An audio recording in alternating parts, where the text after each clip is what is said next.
日本の漫画アニメが非常に人気だと伺いました。キャプテン翼、ワンピース、鬼滅の刃など、ありますけれども、本日は進撃の巨人の有名なセリフを借りて私のスピーチの結びといたします。 Just shut your mouth and invest everything in me. 지난 1일 사우디아라비아의 주도로 일본 도쿄에서 열린 퓨처 인베스트먼트 이니셔티브 행사에서 한 발언입니다. 일본 애니메이션 진격의 거인의 이 대사를 빌려온 건데요. この腰抜けどもめ、何？いいから黙って全部俺に投資しろ！ 일본 정치인이 애니메이션을 인용한 경우 종종 있었습니다. なんですから私も全集中の呼吸で答弁させていただきます。 5년 전 스가 당시 총리에 도쿄에서 애니메이션 귀멸의 칼날의 대사를 인용한 건데요. 하지만 이 당시가 코로나19가 유행하던 시점이어서 너무 장난스러워 보인다는 지적도 있었습니다. 이번 다카이치 총리의 발언도 거침이 없다, 센스가 있다 이런 반응도 있지만 공식 석상에선 적절하지 않은 말이었다는 비판도 뒤따릅니다.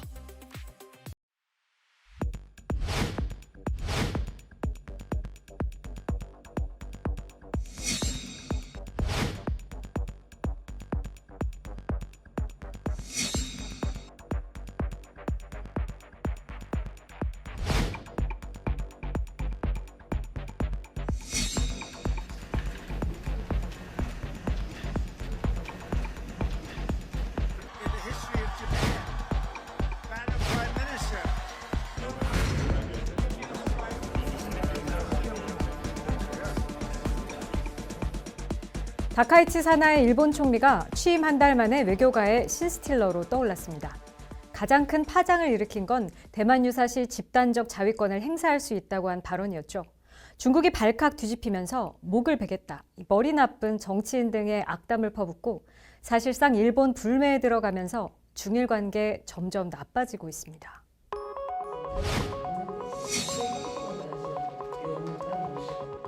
그런데 이 발언을 놓고 의견이 분분합니다. 다소 아웃사이더였던 다카이치에 대해 원래 돌발 발언이 잘 통제가 안 되는 정치인이다, 이런 평가도 있고요. 반중 감정을 불러일으키면서 일본을 결집시키기 위한 전략이었다는 분석도 보입니다. 문제의 그 발언, 바로 직전으로 가보겠습니다.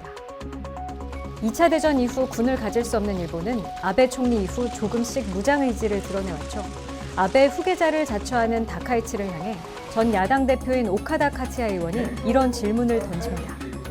これどういう場合にそのに期待になるというふうにお考えだったんですか。お聞かせください。台湾をめぐる問題というのは台湾により平和的に解決することを期待するというのが、従来からの一貫した立場でございます。 여기까지는 원고대로였죠. 하지만 질문이 좀 더 집요해집니다. 例えば台湾とフィリピンの間のバシー海峡、これを封鎖されたという場合に、でもそれは迂回すれば何日間か余分にかかるかもしれませんが、別に日本に対してエネルギーや食料が途絶えるということは基本的にはありませんよね。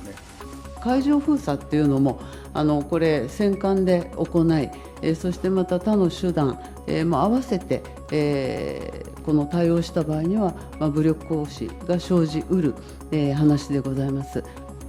전문가들은 바로 여기서 나오는 전함이라는 단어에 주목하며 돌발 발언일 가능성에 무게를 싣고 있습니다. 생깡이라고 하는 그 역사 속에서나 나오는 만화 속에서나 출연하는 그런 얘기지, 지금 21세기 이 군사 무기 체계를 얘기할 때 나오는 개념은 아니죠. 그러니까 자위대 간부들이나 방위성 사람들 같은 절대 사용하지 않는 개념들이 돌출돼 나왔다라고. 쉽게 말해서 평소 생각이 그것도 너무 구체적으로 드러나 문제가 됐다는 겁니다.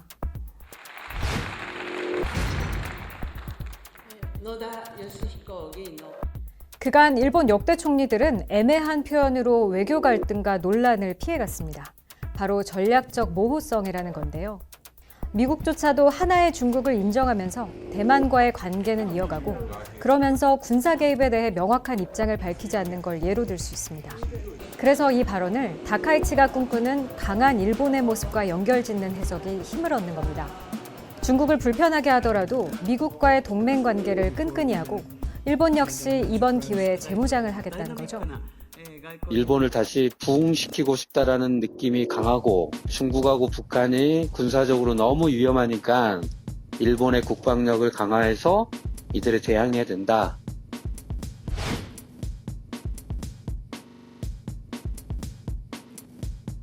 그런데 바로 이 점이 일본인들에겐 취향 저격이 된 모양입니다. 돌발이든 계산이든 중국에 할 말을 한다는 건데요. 가장 최근 여론조사에서는 내각 지지율이 72%로 오히려 대만 발언 이후 소폭 높은 수치를 이어가고 있습니다. 기존 일본 정치인들과는 완전히 다른 보법도 관심의 대상인데요. 서민 가정 출신에다 다이빙, 드럼, 바이크 같은 보통 사람의 취미를 즐기는 것도 일본 정치인으로선 파격인데 최근엔 새벽 3시에 출근하며 공간을 발칵 뒤집어놨고 잠과 회식을 줄이고 그 시간에 공부를 더해서 좋은 정책을 내놓겠다는 포부도 밝혔습니다. 일본 사람들이 좋아하는 게 소위 마지메, 성실한 거잖아요. 사실 좀 일본의 지도자들은 그런 모습은 그동안 별로 없거든요. 굉장히 가난하게 살면서 장학금 모아가지고 살았다고 그래요. 그런 약간의 그 일본 국민들에게는 참신한 스토리를 제공하고 있는 것 같더라고요. 특히 일부 여론조사에서는 50대 이하의 현역 세대에게 80%가 넘는 지지를 받는 걸로 조사됐는데 기존 정치인에겐 없는 신선함, 직설화법에 열광한다는 분석이 나옵니다. これらの措置を実現される投資内容やその時期 일단 일본은 총리의 발언인 만큼 철회할 수는 없다면서도 수습에 들어갔습니다. 26일 국회에 출석해서는 정부가 모든 상황을 종합해 판단하겠다는 원론적인 답변으로 돌아갔습니다. 중국과 관세 전쟁에서 출구를 찾는 이 트럼프 미국 대통령의 의중이 반영된 걸로 보이는데요. 이틀 전 트럼프는 시진핑 중국 주석과 통화 직후 다카이치에 대만 주권 문제에 관해 중국을 자극하지 말라는 조언을 한 걸로 전해집니다. 다만 월스트리트 저널은 조언은 미묘했고 발언을 철회하라는 압박은 없었다고 덧붙였습니다. 다시 전략적 모호성을 유지해달라는 주문인 셈입니다.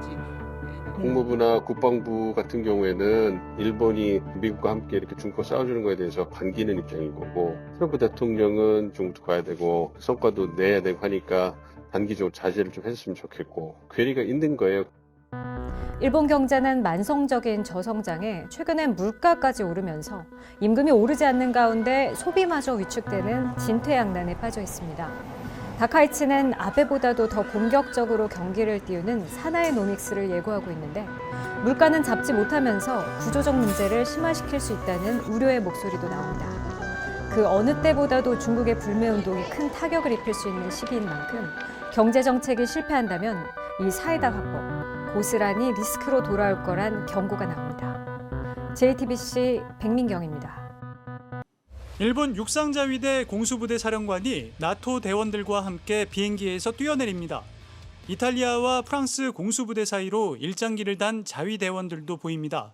지난달 이탈리아에서 열린 나토 동맹 합동 공수훈련입니다. 자위대가 아시아태평양 지역이 아닌 군사훈련에 참가한 것은 이번이 처음입니다. 본토 방어에만 집중했던 행동 반경을 유럽과 대서양으로 넓히는 것으로 읽히는 대목입니다. 일본은 무기 수출에도 박차를 가하고 있습니다. 구조와 수송, 경계 등 방위 장비만 수출하도록 스스로 규제해왔던 일본은 다카이치 내각이 들어서면서 공격형 무기를 수출하려는 움직임을 가시화하고 있습니다. 산케이 신문은 일본이 방공미사일을 필리핀에 수출하기 위한 비공식 협의를 시작했다고 보도했습니다. 일본이 군사 대국화에 나섰다는 분석이 나오는 가운데 다카이치 총리의 대만 발언 역시 이런 움직임과 무관치 않습니다. 당장 중국 관영 매체들이 군국주의 부활의 위험 신호라고 비판했고 내부에서도 반발이 나오고 있습니다. 이시바 시게루 전 일본 총리는 다카이치의 발언이 이득이 될 것이 없는 위험하고 두려운 발언이라고 했고 하토야마 유키오 전 총리도 국익을 해치고 있다고 비판했습니다. 도쿄에서 JTBC 정환석입니다.